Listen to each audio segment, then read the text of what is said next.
नमस्कार, आप देख रहे हैं IBC 24। मैं हूं आपके साथ तृप्ति सोनी। हमारी खास पेशकश चुनावी चौसर में आप सभी का स्वागत है। शाम के 5 बज चुके हैं और चुनावी चौसर में बात मध्य प्रदेश में होने वाले उपचुनाव की। मध्य प्रदेश में 28 सीटों पर होने वाले उपचुनाव के लिए बीजेपी कांग्रेस ने कमर कस ली है। चुनाव आयोग ने बयान भी जारी कर दिया है कि मध्य प्रदेश में 29 नवंबर से पहले उपचुनाव होंगे, जिसके बाद से ही सरगर्मियां और बढ़ गई हैं। इस बार मुकाबला बेहद ही दिलचस्प होने वाला है। तो चलिए शुरू करते हैं चुनावी चौसर।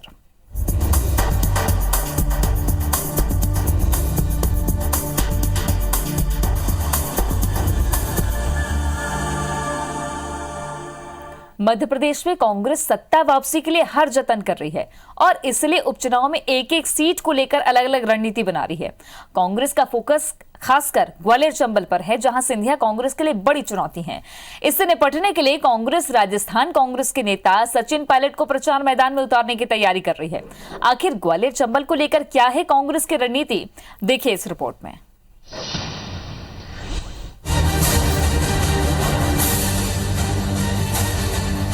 मध्य प्रदेश में जिन 28 विधानसभा सीटों पर उपचुनाव होने जा रहे हैं, उनमें से 16 सीटें ग्वालियर चंबल अंचल में हैं।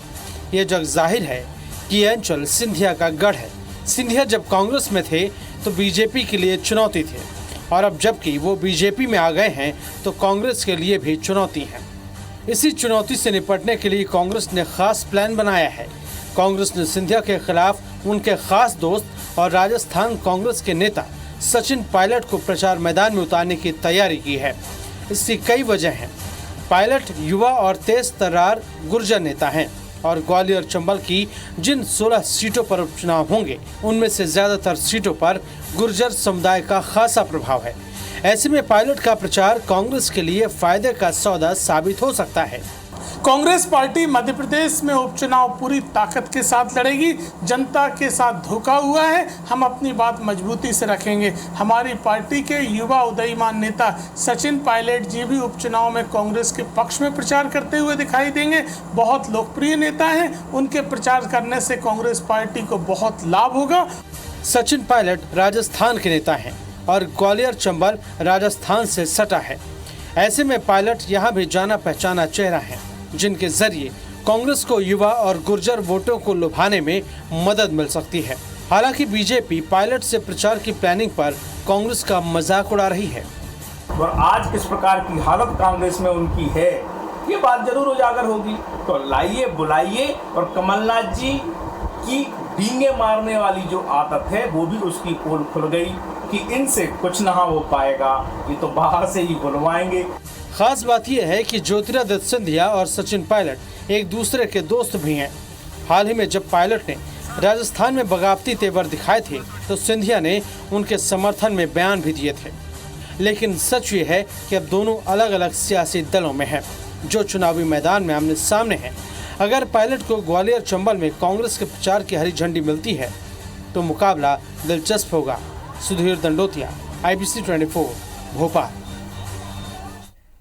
मुकाबला तो बेहद दिलचस्प रहने वाला है, क्योंकि जिस तरीके से सिंधिया ने पाला बदला और बीजेपी के नेता हो गए, राज्यसभा के सांसद बन गए। अब सचिन पायलट पिछले दिनों जिस तरीके से सुर्खियों में थे, अब जब मध्य प्रदेश की कमान मिलेगी ग्वालियर चंबल में, तो सचिन पायलट वर्सेस सिंधिया क्या देखने को मिलता है, ये वक्त ही तय करेगा। बहरहाल उपचुनाव के मद्देनजर सीएम शिवराज सिंह चौहान उपचुनाव वाले क्षेत्रों में लगातार दौरे कर रहे हैं। वो उपचुनाव वाले क्षेत्रों में करोड़ों रुपए के विकास कार्यों की सौगात दे रहे हैं और अपनी स्टाइल में कांग्रेस पर वार भी कर रहे हैं। साथ ही बीजेपी को जिताने की अपील भी कर रहे हैं। बीजेपी प्रत्याशियों को जिताने की अपील का उनका एक नया फंडा देखने को मिल रहा है। दरअसल सीएम शिवराज सिंह आजकल अपनी सभाओं में ये कह रहे हैं कि वो अस्थायी सीएम हैं और बीजेपी प्रत्याशी को जिताकर उन्हें परमानेंट करें, ताकि वो प्रदेश में विकास के कार्य और गति से करा सकें।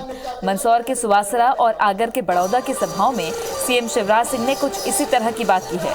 सीएम शिवराज के इन बयानों को राजनीतिक दल और लोग अलग अलग मायनों में देख रहे हैं।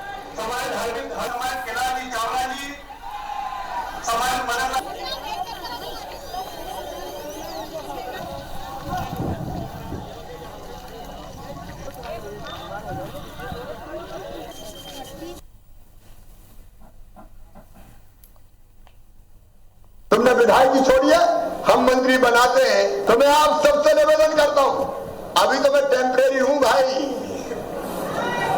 परमानेंट तब होगा जब ये सरदार जीतेगा। ये सारे काम मैं तब करूंगा जब मैं मुख्यमंत्री परमानेंट बन जाऊंगा। अभी मैं टेम्परेरी मुख्यमंत्री हूं। अगर ये सीटें उपचुनाव की नहीं जीती तो ये मुख्यमंत्री बस टेम्परेरी रह जाएगा। आप बताओ मामा को परमानेंट मुख्यमंत्री होना चाहिए कि नहीं? अरे जोर से बताओ, सब होना चाहिए कि नहीं? तो उसके लिए आकर जीतना जरूरी है।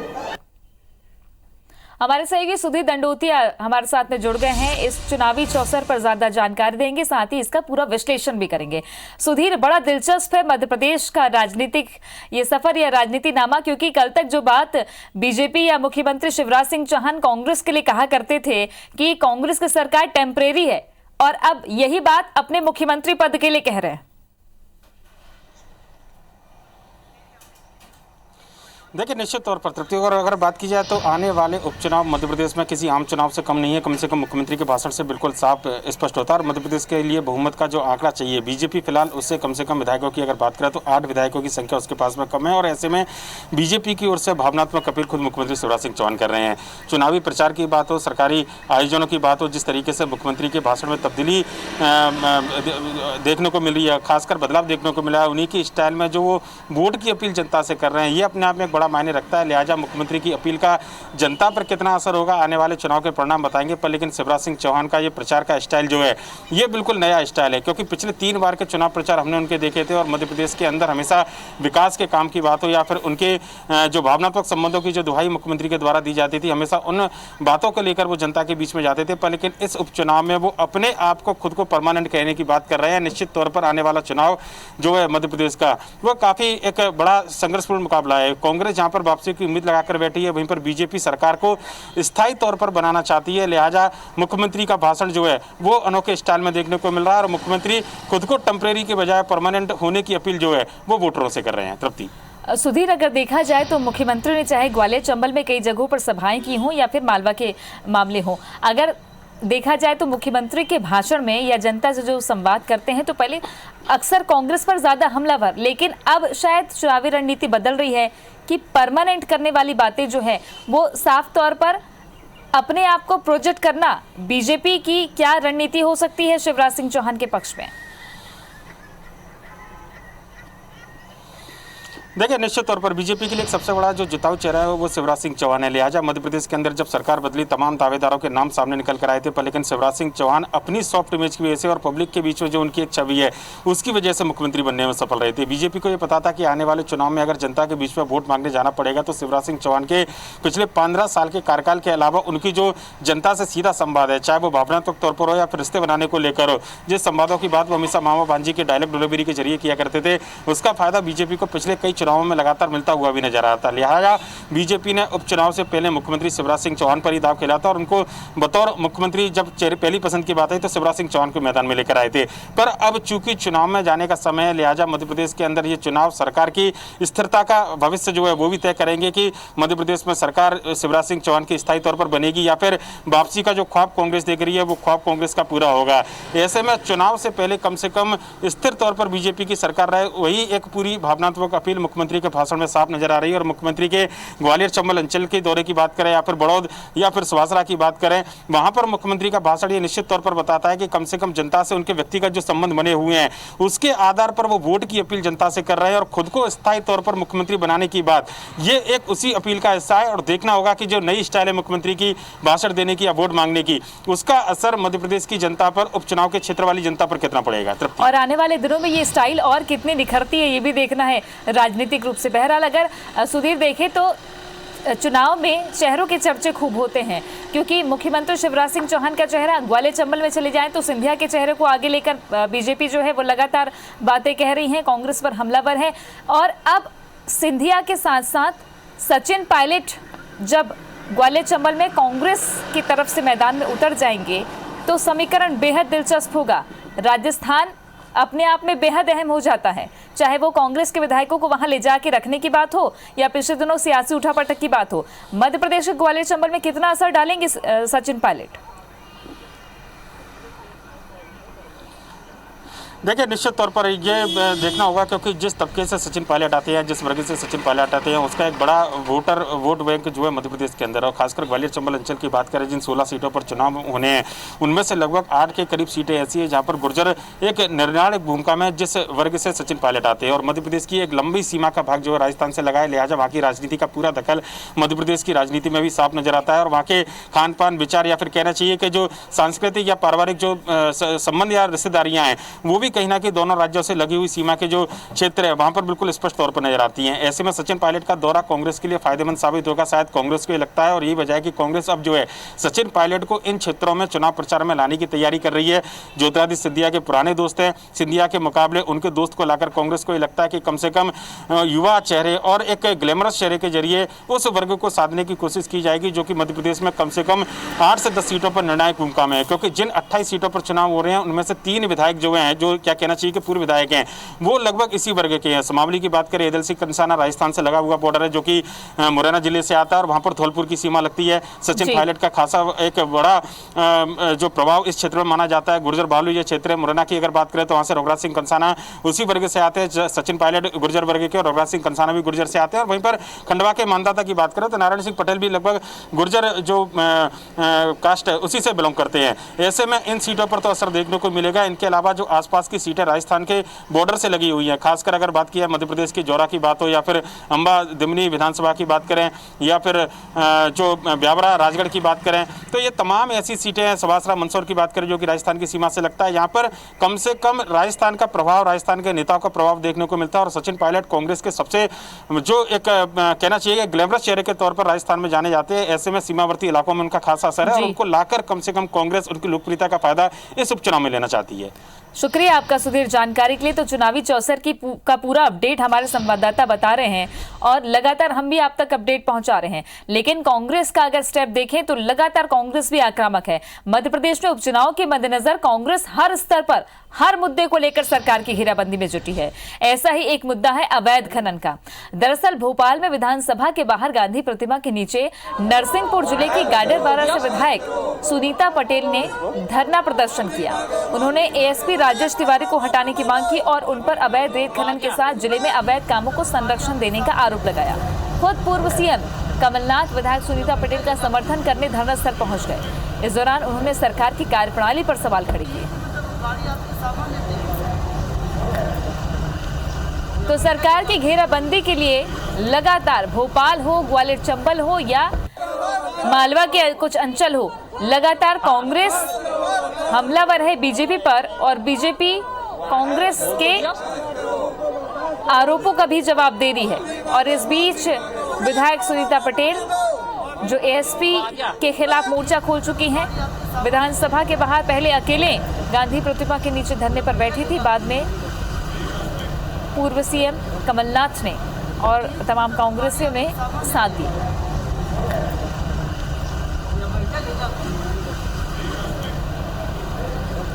पूर्व सीएम कमलनाथ इन दिनों सियासत के केंद्र में इसलिए है क्योंकि लगातार जिस तरीके से पिछले दिनों ग्वालियर चंबल अंचल में उनका दौरा देखा गया, मुख्यमंत्री शिवराज सिंह चौहान पर सीधे हमलावर की जेब में नारियल लेकर घूमते हैं, कहीं भी फोड़ देते हैं। इसके अलावा अगर एक विधायक के साथ खड़े रहने की बात हो, प्रदेश में कोई भी मुद्दा हो, चाहे किसानों का हो, युवाओं का हो, महिलाओं का हो, इस वक्त कांग्रेस लगातार आक्रामक है और केंद्र में है कमलनाथ, चूंकि पीसीसी की जिम्मेदारी भी संभाल रहे हैं और लगातार सरकार पर हमलावर भी है। ऐसे में ये तस्वीरें भी बेहद खास हो जाती हैं आने वाले उपचुनाव के मद्देनजर। खंडवा जिले की मंधाता विधानसभा सीट पर भी उपचुनाव की सरगर्मी बढ़ गई है। यहां बीजेपी प्रत्याशी के रूप में नारायण पटेल का नाम तय है, लेकिन कांग्रेस को यहां जिताऊ प्रत्याशी की तलाश है। खबर है कि कांग्रेस यहां अरुण यादव को मैदान में उतार सकती है। फिलहाल दोनों की दलों ने अपने ही पूर्व प्रदेश अध्यक्षों को मंधाता का महासंग्राम फतह करने की जिम्मेदारी दी है।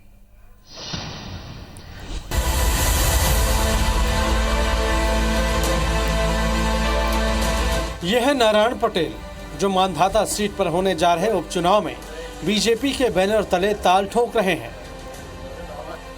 नारायण पटेल इसी सीट से कांग्रेस विधायक थे। उनके बीजेपी में जाने और विधायक पद से इस्तीफा देने के बाद ही यह सीट खाली हुई है। ऐसे में कांग्रेस को अब नए और जिताऊ कैंडिडेट की तलाश है। हालांकि कई नेता दावेदारी कर रहे हैं, लेकिन खबर ये है कि कांग्रेस अरुण यादव को मांधाता के मैदान में उतारने की तैयारी कर रही है। शायद इसीलिए पूर्व प्रदेश कांग्रेस अध्यक्ष अरुण यादव की टीम यहां काम कर रही है। हालांकि अरुण यादव चुनाव लड़ने से इनकार कर रहे हैं, लेकिन उनके समर्थक कह रहे हैं कि हमारी पूरी तैयारी है।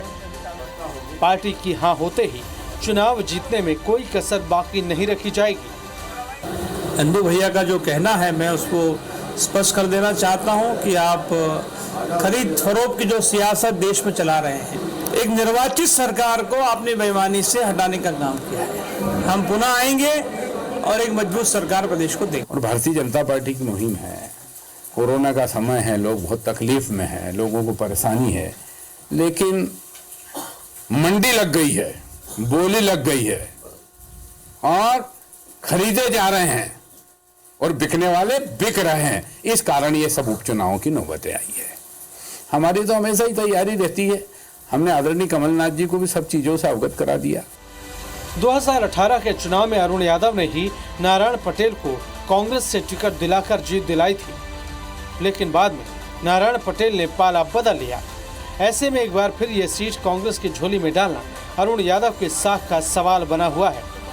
इधर बीजेपी भी मांधाता सीट जीतने के लिए दमखम लगा रही है। नारायण पटेल ही बीजेपी के प्रत्याशी होंगे। मांधाता पर जीत के लिए खुद बीजेपी के पूर्व प्रदेश अध्यक्ष नंद कुमार सिंह लगे हुए हैं।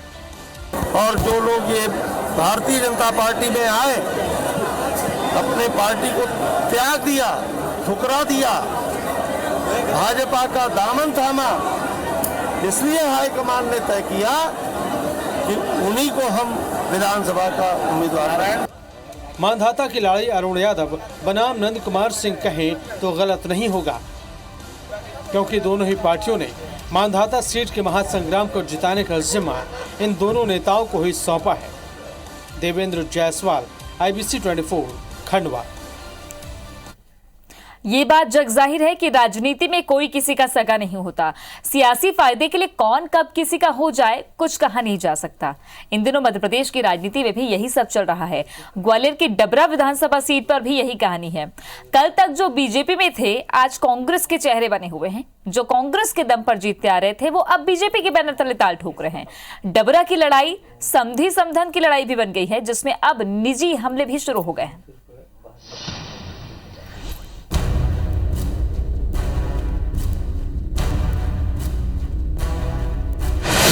ये है मध्य प्रदेश की महिला एवं बाल विकास मंत्री इमरती देवी, जो डबरा से पिछले 3 विधानसभा चुनाव कांग्रेस के टिकट पर जीती और बीजेपी में शामिल होने के बाद उपचुनाव में बीजेपी के निशान पर मैदान में है। और ये है सुरेश राजे, जिन्हें कांग्रेस ने अपना उम्मीदवार बनाया है। खास बात यह है कि ये भी पहले बीजेपी में रहे हैं और इससे भी खास बात यह है कि ये दोनों आपस में समधी समधन है, मतलब रिश्तेदार हैं। लेकिन कांग्रेस प्रत्याशी सुरेश राजे इससे इनकार कर रहे हैं। इतना ही नहीं, उन्होंने तो इमरती देवी पर निजी हमला भी बुलाया है। रिश्तेदार तो जाने कौन किसका क्या नहीं लगता।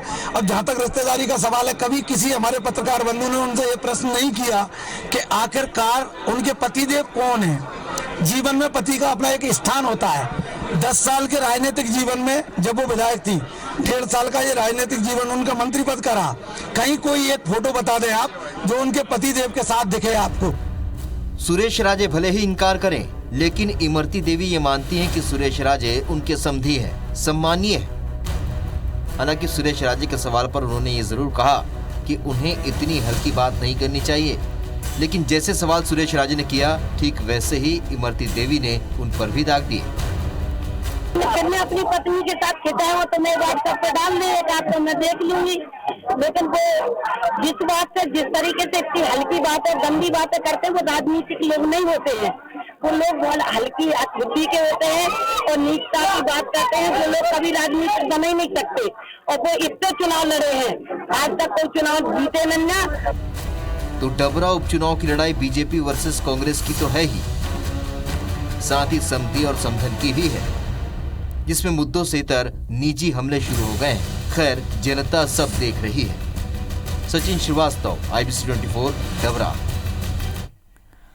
मध्य प्रदेश में उपचुनाव से पहले कंप्यूटर बाबा एक बार फिर से राजनीतिक यात्रा पर निकलने वाले हैं। कंप्यूटर बाबा ने ऐलान किया है कि मध्य प्रदेश में उपचुनाव वाली सीटों पर लोकतंत्र बचाओ यात्रा निकालेंगे।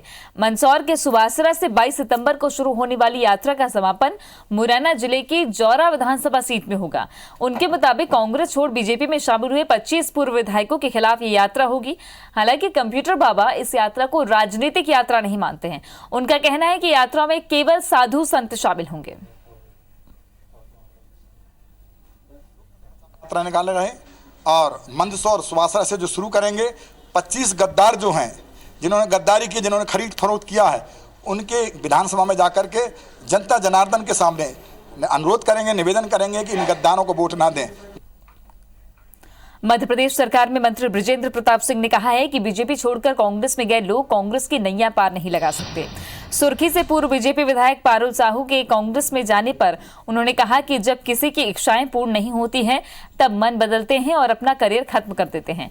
मंत्री बृजेंद्र प्रताप सिंह ने दावा किया है कि बीजेपी उपचुनाव में सभी 28 सीटों पर जीत दर्ज करेगी। बता दें कि मंत्री बृजेंद्र प्रताप सिंह खजुराहो दौरे पर थे, जहां उन्होंने मतंगेश्वर महादेव मंदिर के दर्शन किए।